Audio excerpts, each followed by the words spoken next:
Hey everybody, welcome back. I'm going to do a little video today on behind the scenes of interview I did recently with CBS4. Some of you may have seen the footage on CNN and some other media outlets. It's kind of made its rounds recently. And I wanted to show you what these folks do when they come and do an interview.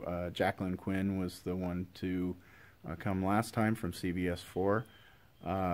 Again, all of these people I've met have been absolutely fantastic individuals.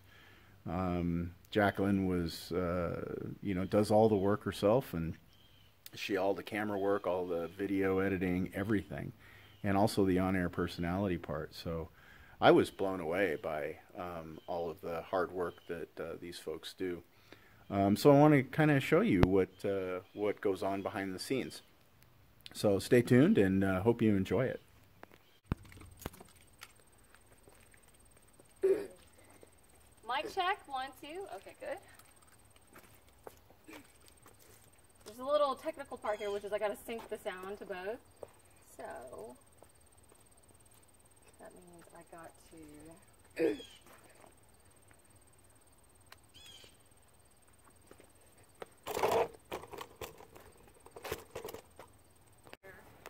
again, just like how fast will this go?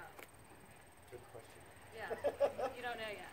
It has the aerodynamics for over 200 miles an hour, but I doubt we're ever going to attempt to do that. 200 how many? 200 miles an hour. Oh, 200, okay. Yeah. So it has the aerodynamics to do that. But since it's a home-built car, if we do some speed tests, we'll probably make sure that it's staged so that we do it very carefully. What's it like for Xander, to tell his friends that you guys are building this? Is there a show and tell? I'm going to ask him that too, but what do you think that's like as a parent? He's had a lot of fun with all of the media that the car has gotten. Mm-hmm. And so he's gotten to see the whole process of interviews and got to talk to a lot of different people. So I think he's had a really good time with it. So is this going to be something that you get to pass on to him? Oh, yeah. Yeah, him or my daughters. So we'll see who's deserving. Oh. It's whoever puts the most amount of work, maybe? Yeah, or who's, basically got, the best grades or does the best in school. So Okay. we'll make it better. Oh, my. This is quite the competition. All right. Excellent. What else do you want to tell me while we're here? Because I'm going to probably get you to walk around here just a little bit and just point to little things. And you can tell me about the fabrication process. Sure. Is there anything else you want to say right now during the main part of the interview? Well, one of the things that we're trying to do with this car that is not typical in sports cars is make the interior nice and comfortable. Oh. Usually they're very small and very tight. And so what we've done is we've made it so that this interior is nice and kind of roomy and comfortable rather than very tight. Like the Lamborghini Countach, which was, kind of the 80s flashy car. Yeah. Man, getting in and out of one of those is awful. I see. And they're really uncomfortable. All right. So leather interior. So it looks pretty nice. You don't want to make this an automatic by any chance? Oh, of course not. Okay. That would take away the fun. This is my millennial anti-theft device. Oh, I see. Because no one knows Nobody how knows to how to drive these drive things a anymore. stick. Yeah, I don't know about someone trying to steal this thing. Okay, cool. Well, that looks like, gosh, that looks like a lot of work here. But, all right, cool. And even these seats are actually taken from another car, huh? These are actually just ordered from a place called Summit Racing. It's an online auto parts place. Wow. They're just universal. Who knew they made Lamborghinis in Colorado? They do now. Yeah, apparently. Man, you must be busy with all these calls. Yep. Not to mention an extra career. Oh, No yeah. more Italy, America now. Yeah, that's right. An American-made Lamborghini. Well, I call it American muscle put in an Armani suit. Oh, yeah. It's not a cheap Italian suit. There you go. Nope. Okay. All right. So maybe we do. One off, it may look like an Aventador, but it's not. There's a lot of changes that we made to it. Is it a fraction of what it actually costs? What a brand new Aventador might cost? We're going to have about $20,000 into this. This version is around $600,000. Okay. And when do you think you'll get this done? What's the timeline actually for when you're going to complete everything and it's going to be ready to be street legal? Yep. So it's already insured, which is good. But we still have to get a VIN number for it and go through the safety inspections with Colorado State Patrol. And we also have to finish all the panels. So we've just started on finishing the panels where we will sand them down and be able to show the carbon fiber underneath. So I think about springtime is what we're hoping for. And then what will you do with it? And then that's when we'll hopefully take it around to the local schools. Now, how much like the actual car will this be? It'll be pretty close looking. The engine is actually a V8 instead of a V12, which the wheel car comes with. So it's going to have a different sound to it. It's going to be a lot more reliable because the V8 I have in here is an LS1, which is a very reliable engine. And who makes that? Chevrolet. Okay, and So that's taken from a Corvette? Yeah.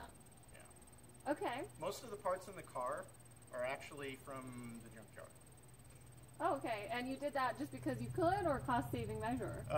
It's cost-saving measure, mainly. And I chose the LS1 because the aftermarket is huge and there's lots of parts to get for it that are relatively inexpensive. How much has your son helped you build this? Well, he has about a 20-minute attention span, and he's on to something else. But he's helped me with the 3D printing, with the carbon fiber encapsulation. He's done some welding. He's done some wrenching on the car. He helped me clean the engine up and put the engine in.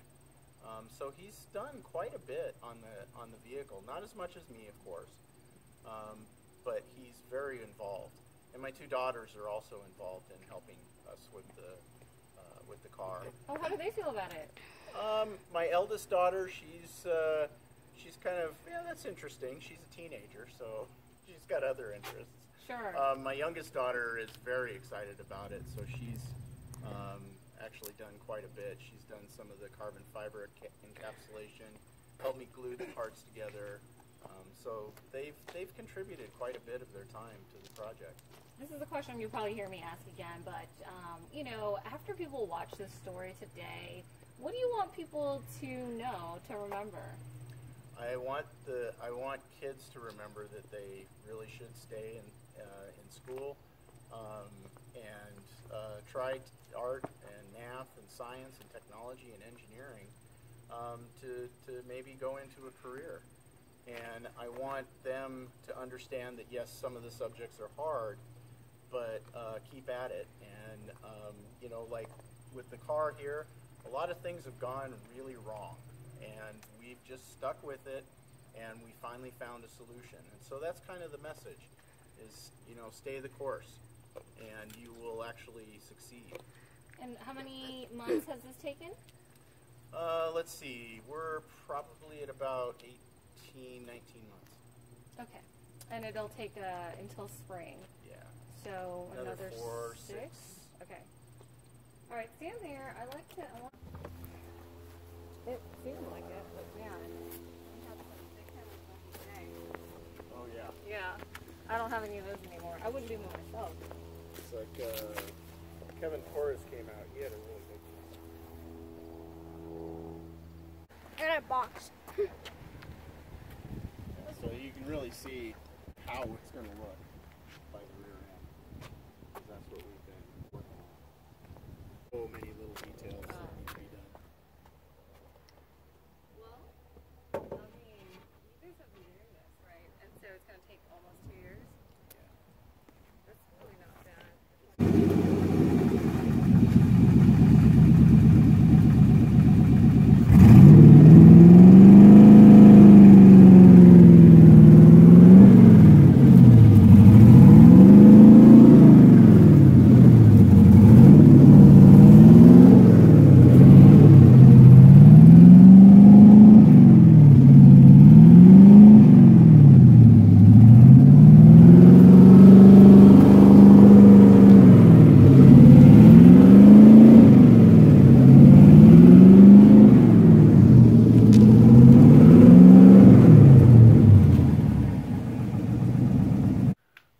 hope you enjoyed that little view into the insides of an interview.